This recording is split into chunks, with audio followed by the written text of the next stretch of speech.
मैं डॉक्टर नुमान अरशद हूँ, न्यूरोसर्जन, और अपने प्राइवेट क्लिनिक सदर चूर चौक पे खुर्रम मेडिकल सेंटर में बैठता हूँ। जो लोग ज़्यादा उम्र में आते हैं हमारे पास कमर के दर्द के साथ और टांगों की वीकनेस या नमनेस के साथ, उनमें अमूमन वजह ये होती है कि कमर में आखिरी मोरे जो हैं वो उनके गिर्द जगह तंग हो जाती है। उसमें कई दफ़ा जो है साइड वाले जोड़ बड़े हो जाते हैं, जिसे हम कहते हैं आर्थ्रोपैथी,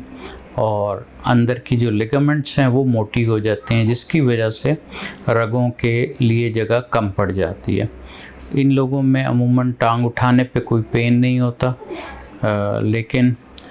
थोड़ा दूर चलने पे इनको दर्द या वीकनेस शुरू हो जाती है, और बैठने पे उनकी वीकनेस और दर्द ख़त्म हो जाता है, वो फिर थोड़ा दूर तक चल सकते हैं। इसमें अमूमन हमें आगे MRI करना पड़ता है वजह देखने के लिए, और उसके बाद ट्रीटमेंट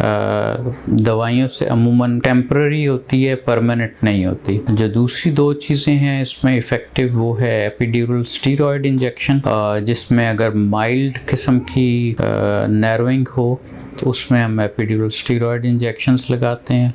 और अगर ज़्यादा सीवियर नैरोइंग हो तो उसमें फिर सर्जरी करनी पड़ती है।